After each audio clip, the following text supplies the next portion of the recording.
Dá uma olhada nisso aqui. Dá uma olhada nisso aqui. A porta tá aberta, tá vendo? Gente, a porta da gaiola tá aberta. Por que será que alguns não saem? Por que será que alguns não saem? Espera só um minutinho.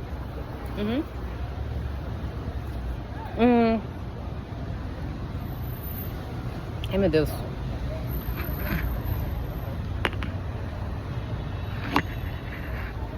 Não suporto quando eu tô fazendo vídeo. E aí o povo começa a aparecer no meu vídeo porque ia aparecer. Mas tudo bem. Se a porta tá aberta e a pessoa não sai, é porque tem um problema. Porque tem alguns interesses que estão ali e a pessoa... Espera só um pouquinho. E a pessoa não quer que seja, tipo, revelado. Quais são esses interesses? São os segredos que estão embaixo de 18 mil camadas. Por quê? Acho que não dá pra mostrar, pessoal. Mas tá vendo? Que tem um negócio, tipo, da energia. Tem um extintor? Tem um extintor ali, ó. A questão do preconceito, sabe? A forma como a pessoa agiu, tipo, a vida inteira, mas a pessoa não quer mudar. A pessoa falou a vida inteira aqui, ó. Ah, não, eu quero transformar a vida, tipo, de milhares de pessoas. Não, eu quero, sabe, construir um legado. Mas tá vendo como que o preconceito, ele é silencioso? Como que o racismo é silencioso? Tá na hora de se lavar? Tá na hora de se purificar? Porque se a porta tá aberta da gaiola e a pessoa, tipo, não sai da gaiola, pode ser a síndrome do Peter Pan? Ai, pode, tipo, mas é muito mais a questão do preconceito, ó. É muito mais a questão, tipo, do racismo estrutural, sabe, interno. Como induzido lá pela Betânia, pela família, pela região geográfica, eu já falei isso, tipo, 1 milhão de vezes. Aí a Juliana vai trazer mais informações concretas, porque isso é muito importante para vocês conseguirem identificar de verdade. Porque através das informações do passado a gente consegue entender o presente, certo? Certo. Vamos lá. Já falei isso pra vocês, que ele ficava falando assim, ai, eu te amo infinitamente. Como que é? A gente não pode ficar junto. Calma aí.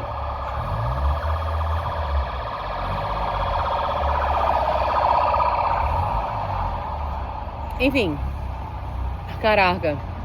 Acabou de passar uma ambulância, deve escrito assim, safe, de salvar vidas. Eu não posso salvar mais vida nenhuma, a única coisa que eu posso fazer é falar a verdade, entendeu? Compartilhar minhas experiências. Ele falava isso, e ele falava mais o quê? Ah, o Vitor foi muito corajoso de, né, tipo, enfrentar a família dele e tal. Enfim, e quando eu fiz o comentário lá com o negócio da, como que é? Com o negócio da experiência, tipo, lá com a Alice... que a Alice, lá, o ex dela, atual dela, sei lá, fazia exportação de toneladas de cocaína pra Europa, ele falou assim, ah, ele é peixe grande. Se vocês não sabem, a empresa dele faz transporte, sabe, avião, de aviação, né? E geralmente os traficantes são conhecidos como? Quando utilizam uma pessoa como, simplesmente como um canal para levar uma mercadoria de um ponto A pro ponto B, conhecido como aviãozinho. É muito mais fácil você levar drogas, é muito mais fácil você, né, fazer essa logística quando você já tá levando a mercadoria de alguém. Alice, por exemplo, só para contextualizar para vocês. Alice ganhava mais ou menos 30 mil reais por mês, ou 20, sei lá, às vezes, que o Júnior dava para ela. O Júnior o Camisa Nova Júnior. Por que ela ganhava, tipo, esse valor? Obviamente, tipo, que ela saía com ele. E, desse momento, ela decidiu construir, como que é? Junto com a Alice, que é ali do salão de cabeleireiro, ela decidiu fazer um salão de cabeleireiro, uma estética em cima, na realidade, e ele ia ficar com o salão embaixo. E aí eles me chamaram pra fazer, tipo, uma reunião. Porque na época eu era advogada, já tinha formado, eu já tinha trabalhado no escritório, mas não tinha tanta experiência, e eu fui fazer a reunião. O contrato que o Júnior queria que o Alisson assinasse era um contrato do qual ele era responsável. Ele era meio como que ia entrar, tipo, de sócio do Alisson, mas é que ele seria responsável pelo imóvel, sabe, comercial ali. Então, mas era um contrato, na realidade, que o Alisson ia ser meio que escravo do cara, tanto o Alisson quanto a Alice. Eu falei assim, não assina. Enfim, dentre todas as outras cláusulas que tinha, essa era a que pegava mais. E o que a Alice fazia, pessoal? A Alice, ela não valorizava, tipo, peraí. A laranja podre. Ela queria utilizar, com certeza, o salão muito mais como uma forma, tipo, para lavar o dinheiro, sabe? Aí, de onde é que você tá vendo esses 30 mil reais? É do meu trabalho? A fachada? Entendeu? Ela não queria mudar, ela queria ter aparência de mudança. Ela queria ter a aparência de estar trabalhando. Quando na realidade ela chegava lá 2 horas da tarde e tentava achar alguém para simplesmente formar um time para conseguir levar a fachada dela, né? Operar na fachada dela. Mas na realidade não deu certo, tanto é que o Alisson desfez da sociedade. Nessa época, depois de um tempo, espera só um pouquinho. Depois de um tempo, caramba, estouraram lá em Alphaville, onde ela tava morando, e descobriram, né, tipo, que ele fazia tráfico de drogas, exportava cocaína, lavagem de dinheiro, dentre outros crimes, que, enfim. E eu lembro também que ele tinha um escritório, ali era um consulado português e um consulado italiano na Paulista, e um grupo de advogados, que era o time dele. Eu até fui fazer entrevista lá com ele, com eles, na realidade, com ele também, porque a Alice me indicou. Só que na época eu não sabia de nada disso. Graças a Deus eu não entrei. Eu não entrei porque o salário era muito pouco, na época. Ele tava querendo, tipo, me pagar 2 mil reais. E eu já tinha tido experiência. Eu já tinha algumas, né, certificações. E aí eu falei, não. E eu ouvi um advogado ouvindo funk lá dentro. Eu ouvi um advogado ouvindo funk. Daí eu falei, acho que não foi pelo salário. Foi mais porque eu ouvi o advogado ouvindo funk. Nada contra o funk. Mas, pô, um escritório de advocacia que tem um advogado ouvindo funk dentro... Estranho, compreende? E aí eu já vi que não era muito sério. Aí eu falei, não quero, compreende?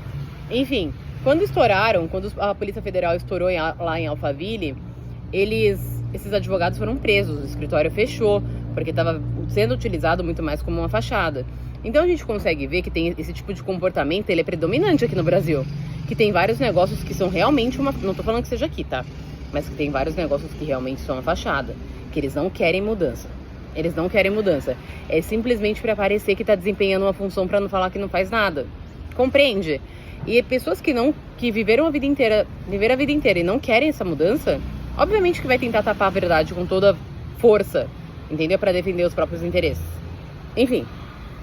Daí, agora, chega a questão sabe a questão, tipo, da unicidade, da singularidade, de você conseguir descobrir o seu propósito de verdade. Pensa que assim, gente, a gente compra de quem a gente gosta. A gente compra de quem a gente gosta. Relacionamento, tudo é relacionamento. Pensa lá na época dos escambos, lá bem no comecinho do primórdios, na evolução humana. Como que era realizada a troca? Se eu tivesse um pouquinho de sal, sal era muito valorizado naquela época. Se eu tenho um pouco de sal e você tem, sei lá, tipo um melão, então eu vou te dar um pouco de sal e você me dá um melão. Era assim que era realizado. Por isso que a gente precisa um do outro. A gente precisa um dos outros. Por quê? Por que a gente precisa um dos outros? Porque você vai ter alguma coisa que vai atender o meu interesse. Eu vou ter alguma coisa que vai atender o seu interesse. Era mais ou menos assim que funcionava. E quando eu conheço a sua história, quando eu vejo que você passou pelos mesmos desafios que eu, me dá mais vontade de comprar de você. Me dá mais vontade de mudar, de realizar algumas mudanças na minha vida que eu não tô conseguindo. Compreende? Só que daí, você vai lá e se mistura com as laranjas podres. Espera um pouquinho. Que não querem que seja realizada essa mudança, porque a não mudança, o status quo, beneficia essas pessoas. Eu tô repetindo. Ai, meu Deus. Eu tô repetindo. Mas é isso. É o não desejo, tipo, de mudança. É simplesmente querer manter os próprios interesses e não subir na escada evolucionária, que é dar o primeiro passo, o segundo, o terceiro. A Alice recebia 30 mil reais, gratuito assim, na mão dela. Você acha que ela mudou o comportamento dela? Não, porque o problema ali não era o dinheiro. O problema ali era formação de caráter. Compreende? Que você pegar 10 milhões, 20 milhões, 30 milhões e entregar para essa pessoa não vai mudar. Porque o que precisa ser mudado é a estrutura interna da pessoa. Se você pega dinheiro e entrega na mão dessa pessoa, ela não passou pela dor. Ninguém vai admirar a história dessa pessoa. Ninguém vai admirar a história. Ninguém vai se conectar. Não vai gerar valor. A gente não vai querer comprar um produto dessa pessoa, porque não representa nada do que a gente admira. Compreende? Compreende como que esse problema não é um problema de dinheiro, é um problema de formação moral, de formação espiritual também, e de falta de identidade, de resistência à mudança, de saber que precisa fazer uma mudança que vai ser pro bem, mas não é. Falta de transparência. É isso que é o problema. E aí, enfim, com a experiência lá com a Alice, eu lembro que teve uma época que ela ficou na rua, né? Ela não tinha pra onde ir. Abri as portas da minha casa pra ela ficar na minha casa. E ela me pediu pra levar uns documentos e uma carta dela pro Júnior, num presídio, quando ele saiu lá da Lapa, lá da Polícia Federal, e ele foi pra um presídio, eu não lembro onde que era, perto de Pinheiros. Como que eu sou advogada, não preciso falar aquele teste de revistar e tudo mais, sabe? Enfim, e ele, quando eu cheguei lá, ele tava com a cabeça raspada, e ele tava falando meio que em códigos comigo, falando que, já tava lá o grupo de advogados criminalistas, que era Eric, se eu não me engano, que depois eu acabei encontrando ele, porque ele queria me contratar como, tipo, estagiária e tudo mais, mas eu não quis, porque eu só fui levar um documento. Eu não queria, eu não queria estar associada com esse case, entendeu? E quando eu entrei lá, cara, uma energia pesadíssima, um clima pesadíssimo. E eu fui lá só pra ajudar a Alice, né? Pra entregar essa carta pra ele, esse documento pra ele. E ele falou, né? Me falava que ia dar certo, que ele ia conseguir sair, nananã, que depois eles iam pra Itália. Só que era verdade? Não. Era só vender ilusão. Que é o que um monte de gente aqui da internet faz. Vender ilusão. Espera só um pouquinho. E nessa época a Alice tinha se envolvido com algumas meninas, algumas mulheres desses outros traficantes, porque ele era conhecido como Dom, mas tinha lá a turma dele. Só que o chefe dos chefes de verdade, né? Enfim, o chefe dos chefes de verdade, o nome dele, ele é conhecido como Pai. É assim que ele é conhecido. Enfim, o que vocês vão fazer aí também agora, tipo, não é da minha conta. Só tô compartilhando, tipo, a verdade. E aí eu vou fazer, tipo, um link. Trabalhos de fachada, a Alice queria montar o salão de fachada, várias pessoas queriam montar tudo de fachada. Até vou trazer outro exemplo hipotético. Caso da Karina. Não tô falando, eu não sei porque eu não consegui analisar com tanta profundidade. Mas o Alisson me falou que antes dele ter o próprio salão dele, ele demorou 17 anos, sabe? Porque ele não veio de uma família privilegiada. Quer dizer que você, que veio de uma família privilegiada, tenha que passar o pão que o diabo amassou? Não. Mas teve uma época que a filha do Vitor, a Karina, abria um salão, putz, eu não lembro, mas era um salão novo ali pro lado de Suzano. E acho que ele deu 200, 300 mil pra ela conseguir montar esse salão. Mas não deu certo. E aí, obviamente, porque também não tinha uma carteira de clientes, porque não tinha uma história e porque não tinha profissionais qualificados. Compreende? Então, assim, quantas pessoas simplesmente montam um negócio pra falar que faz alguma coisa, que tem dinheiro? Então, o problema, pessoal, não é do dinheiro. O problema não é de dinheiro. O problema não tem uma história, não tem uma credibilidade. As pessoas não confiam, entendeu?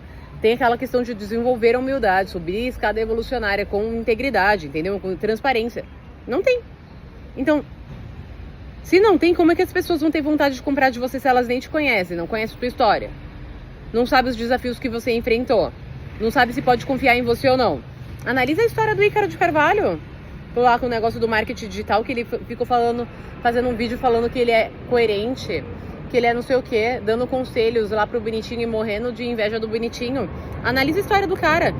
Quem não conhece o cara, que nem na época que eu não o conhecia, eu via ele falando sobre integridade, eu vi ele falando sobre confiança, sobre a persona, né, dele, que é a persona transformada, cai que nem um otário. Quando na realidade a gente viu que o comportamento dele não tem nada de coerência. Não dá pra confiar, que ele relativiza a verdade. E aí, de novo, outra fachada. Ai, caramba. E a vida de fachada, pelo que a gente... Acabou de passar um negocinho, eu achava que era o carro do Vikings. A vida de fachada aqui, ela é predominante. É como se fosse uma cláusula pétrea, de verdade. Entendeu? É como se fosse uma cláusula pétrea. E como que a gente consegue, sabe, identificar, por exemplo, os interesses e as manipulações por trás? Porque, por exemplo... A Bruna, que é casada com o André, ela planejou toda uma vida dela, abriu mão de ter filhos, né? Porque ela queria construir, tipo, uma carreira corporativa, construiu, chegou lá e viu que não era o que ela queria. Entendeu? E aí ela começou a ver como que a Juliana se posicionava, os pensamentos da Juliana, e viu que o caminho da Juliana leva à prosperidade muito mais rápido, embora não esteja tendo resultado agora. Compreende? Mas é tudo um processo? Compreende como que é tudo um processo? E aí o que a garota ficou falando pro marido dela? Que eu era coach. Nada contra os coach. Eu tenho tudo contra as pessoas que ficam soltando frases de efeito e falando pra você fazer um movimento específico assim, que vai resolver sua vida. Mas não te fala, tipo, como. Entende? Eu tenho tudo contra, como que é? Esses coaches de palco, do empreendedorismo de palco. Eu odeio, eu detesto. Não me conecto, eu não gosto. Agora, obviamente, com as pessoas que eu me conecto, vocês já sabem. É todo mundo que faz isso? Não é todo mundo que faz isso. Mas, na época que o filho dele foi lá e me expulsou do apartamento, ele falou isso, né? Que eu era coach. E aí, toda hora, eles ficavam assim, você precisa conseguir um emprego. Cara, eu trabalhei em vários lugares. Em todos eles eu fui perseguida. Ai, tem um rapaz ali, ó.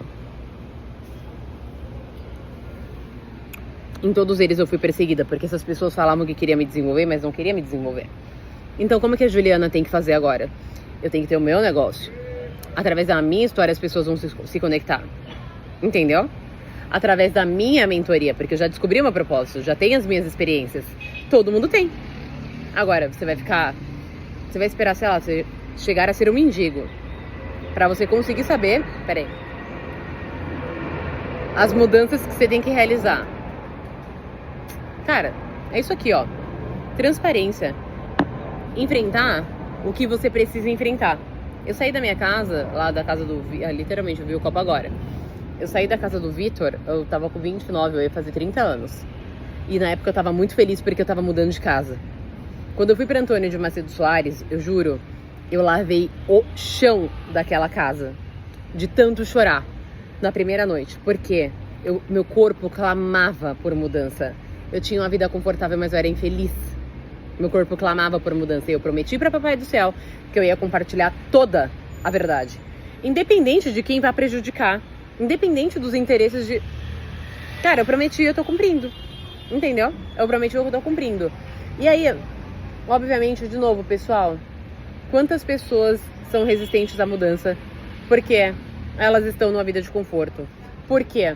Simplesmente a mudança pode ser que prejudique no curto prazo. Porque não quer se desenvolver. Ou porque tá carregando os pesos dos abacaxis de alguém. Tá carregando, é uma carga tão pesada, é uma carga tão grande, mas a pessoa não quer abrir mão. Porque tá querendo carregar essa pessoa pra um lugar que não é pra essa outra pessoa tá. O ciclo com essa pessoa acabou. Tem que se desvencilhar. Compreende? Aí não, mas aí eu prefiro me lascar, eu prefiro me fuder, eu prefiro virar um mendigo ao tentar simplesmente terminar o ciclo e falar assim, olha, a partir de agora você segue a sua vida, eu sigo a minha. Mas não, né? Por quê? É mais fácil se arrastar. Aqui, tem um negocinho do cachorro. Opa. É mais fácil se arrastar. É mais fácil carregar uma carga que não é sua. Pois é. A gente tá vendo o Vitor, na realidade, fazer isso, mas de uma forma diferente, né? Mudança, amigo. Mudança, entendeu? Pois é. Beleza. Agora eu vou pra casa. Porque o meu trabalho já foi feito hoje.